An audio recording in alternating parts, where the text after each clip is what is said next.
Oi pessoal, tudo bem com vocês?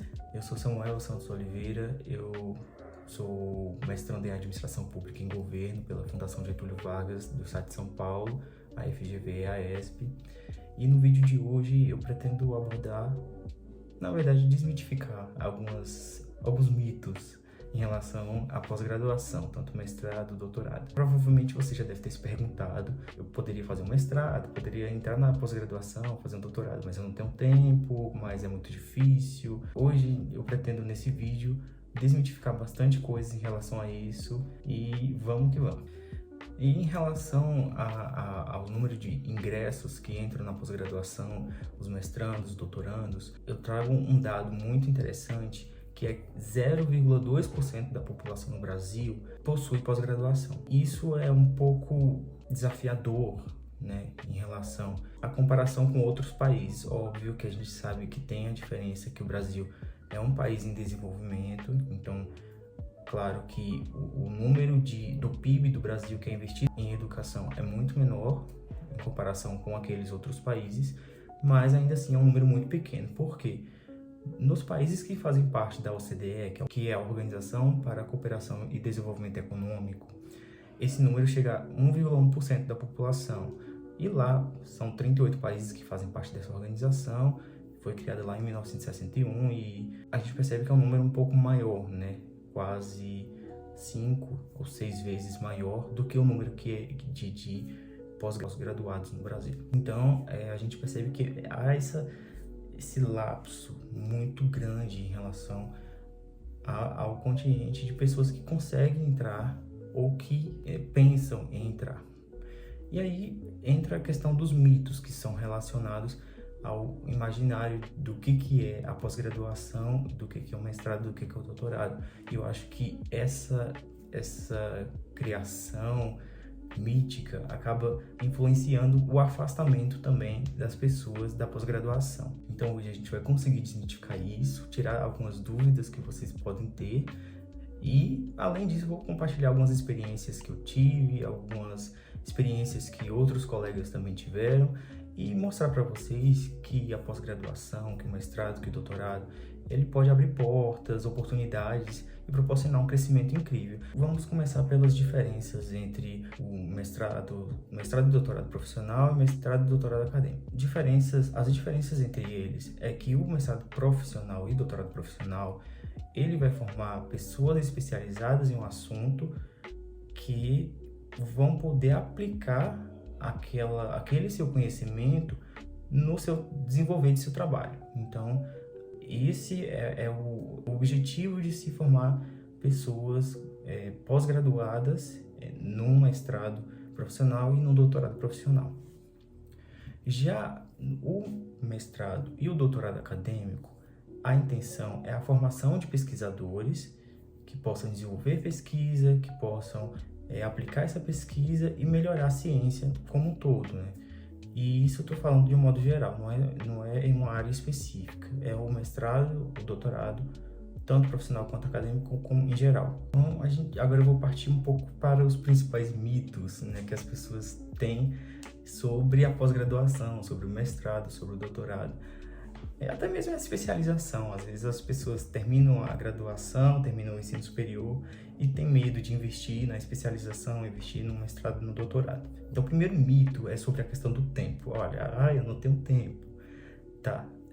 Aí muitas pessoas vão parar e pensam que, poxa, o mestrado, o doutorado vai me exigir muito tempo, vai me exigir dedicação integral. Então, o que eu tenho para falar para vocês em relação a isso? Fiquem muito tranquilos, tanto na especialização quanto no mestrado e no doutorado. A dedicação integral, ela é interessante, porque você pode absorver melhor, sabe, os conteúdos, as disciplinas, eventos, né, que acontecem na instituição. Você pode participar de maneira mais ativa nesse sentido, mas o mestrado e o doutorado, eles são totalmente flexíveis e adaptáveis à experiência de cada pessoa. Então, eu tenho muitos colegas, eu vou ser sincero com vocês que eu minha dedicação integral lá na FGV, então eu consegui me programar e me organizar para que eu eu conseguisse essa dedicação integral. Então, hoje eu sou bolsista da CAPES pela instituição. Quando eu fiz o processo seletivo, eu consegui a bolsa. E então isso me ajudou muito, né, em relação às despesas que eu teria. Eu não falei no começo do vídeo, mas eu sou de Vitória da Conquista, na Bahia, então eu vim para São Paulo para estudar. E assim, não vou dizer que não vou dizer que é fácil, não vou dizer que é fácil, não vou dizer que é fácil, é um pouco difícil, porque eu saí do interior da Bahia, então eu vim para São Paulo, o custo de vida aqui é um pouco mais alto, mas eu tenho conseguido, então, em relação a essa questão das despesas e tal. Mas sobre o tempo, eu tenho colegas que eles trabalham e conseguem conciliar o trabalho com as disciplinas. E aí, o que eu vou te dizer também um pouco sobre disciplinas, né? Como é que funciona. Não é igual à graduação, gente. Não fiquem tranquilos em relação a isso. Por exemplo, a gente tem as disciplinas obrigatórias e as disciplinas eletivas. E aí eu vou trazer o exemplo da minha vivência na FGV. Então, cada instituição, ela vai ter as obrigatórias, vai ter as eletivas da sua linha de pesquisa. Então, eu acho que vai ser um tema para um outro vídeo, mas nesse vídeo eu vou ser um pouco mais sucinto. E qualquer coisa vocês coloquem nos comentários, né, sobre dúvidas, sobre onde eu devo me aprofundar mais, onde eu devo me aprofundar menos e tal. Mas, sobre as disciplinas. As obrigatórias, a gente tem créditos para cumprir, não eu acho que na graduação também é assim, a gente tem que cumprir os créditos, mas a gente é obrigado todo semestre a cumprir algumas disciplinas. Se a gente perder ou se a gente não pegar algumas disciplinas, elas podem travar outras no futuro. E isso não acontece no mestrado e no doutorado, exceto nas disciplinas obrigatórias. Mas elas não são muitas, sabe? São uma disciplina, 2 disciplinas a cada semestre. Obrigatórias. Já as eletivas, você escolhe se você quer pegar agora, se quer pegar no ano que vem. Óbvio que você tem um tempo, né? Geralmente o tempo para o mestrado são 2 anos e o tempo para o doutorado são 4 anos. Então você tem que se programa, se organiza para pegar as disciplinas que você precisa e cumprir os créditos que você precisa. Então, em relação ao tempo, o mestrado e o doutorado é muito, muito flexível.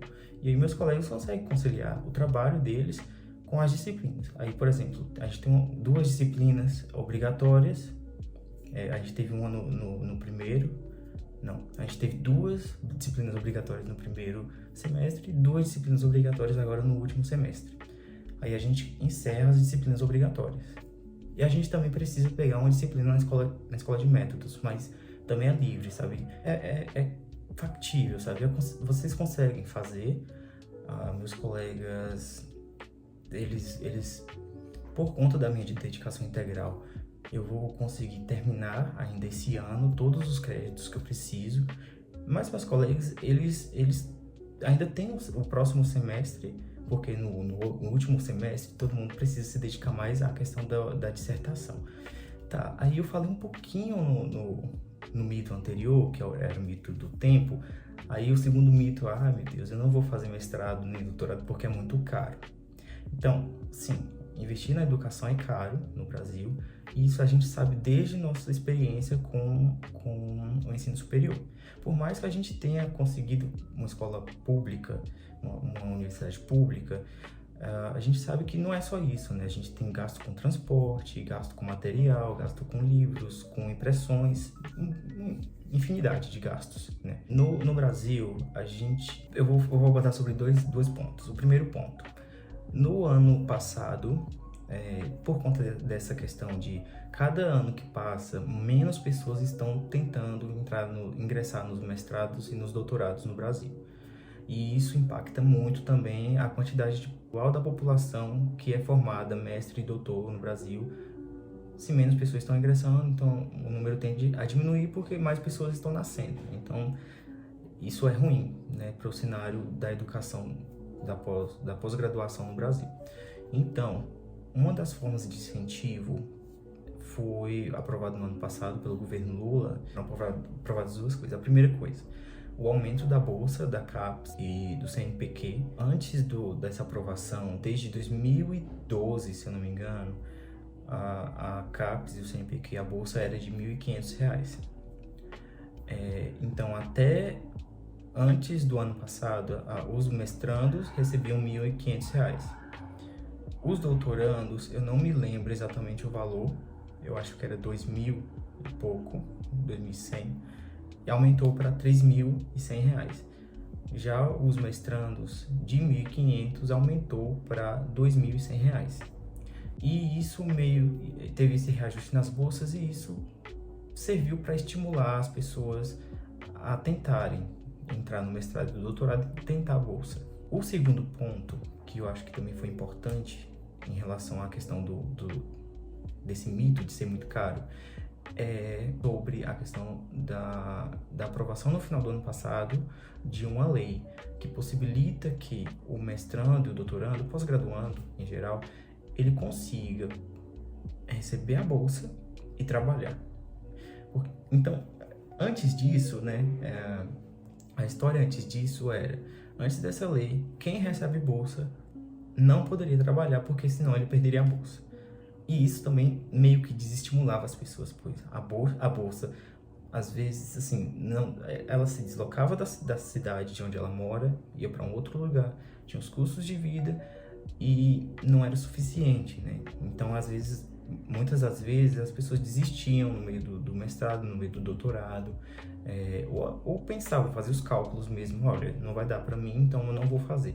Então, como forma de estímulo também, foi aprovada essa lei para que as pessoas que recebem bolsa, mesmo que elas consigam um trabalho, elas não percam a bolsa e fiquem com a bolsa e com o trabalho. Então, isso também foi uma forma do governo de estimular as pessoas a tentarem ingressar na pós-graduação. Tá, e o terceiro mito tem um pouco de relação com o que eu já falei anteriormente. Aí a pessoa fala, só quem quer ser professor precisa fazer doutorado ou fazer um mestrado. Mas não é assim, sabe? Não, existe a diferença entre o mestrado profissional, o doutorado profissional, mestrado acadêmico e doutorado acadêmico. E aí você, antes de ingressar, né, você vai ler os editais, vai ler sobre a instituição, sobre os programas de pós-graduação das instituições e vai verificar se aquilo é o profissional, se o programa é o profissional ou se o programa é o acadêmico. Se você confundir as coisas e entrar você quer um mestrado, um doutorado profissional e você entrar no acadêmico, eu sinto muito, meu amigo. eu não falei antes, mas eu sou do mestrado acadêmico em administração pública e governo. Nosso objetivo é a formação mesmo de pesquisa, formação de professores, de pesquisadores, né, em si. Então você vai ter que ler muito, você vai ter que entender sobre as teorias, entender muito sobre e mobilizar isso em forma de pesquisa, né? Então a gente vai ter muito, muito atrelado a isso. No mestrado e doutorado profissional, não tem isso? Nem sempre. Às vezes vai ter, porque para você conseguir aplicar algo no dia a dia, eu acredito, eu vou dizer assim, que o mestrado e o doutorado profissional são mais pragmáticos. Você precisa, né, da teoria, tal, mas você também precisa aplicar aquilo, conectar aquilo com o seu dia a dia profissional. Então, ele tem esse que a mais, sabe? Embora o mestrado e o doutorado acadêmico, ele também precisa estar conectado com a realidade. Então, assim, de certa forma, ele também não está dispa, sabe? E uma sugestão minha em relação à pós-graduação, se você tem dúvidas, se você acha que você não vai conseguir, se você acha que você não é capaz, tente mesmo assim. Por mais que pareça difícil, mas não você vai conseguir.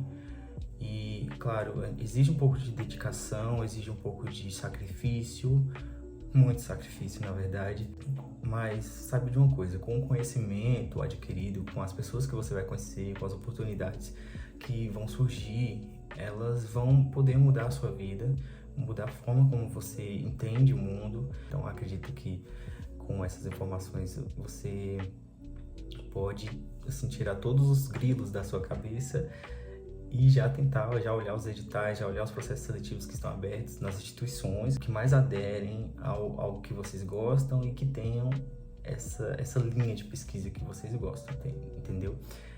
Então, assim, qualquer coisa, deixem nos comentários aqui dúvidas ou sugestões ou informações extras que sejam interessantes vou ler todas e pode compartilhar também experiências sobre mestrado, sobre doutorado, sobre processos seletivos. Valeu, gente. Tchau.